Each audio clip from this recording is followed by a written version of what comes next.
Hi friends, எல்லாத்துக்கும் வணக்கம். நம்ம வீட்டில் உள்ள கேபிள் கனெக்டர் எப்படி போடுறது அப்படின்னு பார்ப்போம். கேபிள் இது கனெக்டர் செட்டாப் பாக்ஸுக்கு, கேபிளுக்கு எல்லாத்துக்கும் இதுதான் வரும்.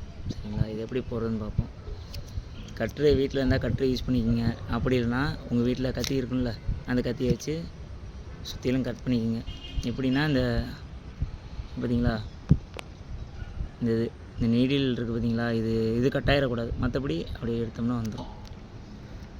கட் பண்ணிவிட்டு இங்கே இருக்குது பார்த்தீங்களா, சுற்றிலும் இதை மட்டும் எடுத்து விட்றணும். இந்த தங்க கலரில் இருக்குல்ல ஈய கம்பியில் இந்த எர்த்து கம்பின்னு சொல்லுவோம், சுற்றி இருக்குது பார்த்தீங்களா, அது எர்த்து. அதை சுற்றிலும் எடுத்து விட்டோம்னா இந்த மாதிரி ஆயிரும். நல்லா இப்படி இருக்கணும். ஓகேங்களா? அது மாதிரி சீவி ஏறணும். சர்க்கிளாக இருக்கணும், நீட்டாக பார்க்குறதுக்கு. ஓகேங்களா? அதுக்கப்புறம் இந்த கனெக்டரோட விலை 25 ரூபா வரும். இந்த கனெக்டரு இது பழைய கனெக்டர் தான், ரீஃபிட்டிங் வந்திருக்கும் அந்த இடத்துல இருக்குது. இது இந்த கனெக்டரு பார்த்துங்க. இது கேபிள் கனெக்டர். இது எதுக்கு வேணால் யூஸ் பண்ணிக்கலாம். எடுத்து நீடில் இருக்குது பார்த்தீங்கன்னா, நடுவில் உள்ள சர்க்கிளில் சின்ன வட்டமாக தெரியுதுங்களா, அதுக்குள்ளே இது போகணும். உள்ளே விட்டு நல்லா லாங் ப்ரெஸ் பண்ணணும். இப்படி அழுத்தினீங்க, இதை கனெக்டர் எங்கே பிடிச்சிங்க, இது வயரான பிடிச்சிக்கிட்டு நல்லா அழுத்தினீங்கன்னா அவ்வளோ தூரம் நீடில் வெளியில் வந்துடும். அது தெரியுதுங்களா, நீடில் வெளியே வந்துருக்குங்களா. இப்படி கட் பண்ணிடணும். ஓகே, கட் பண்ண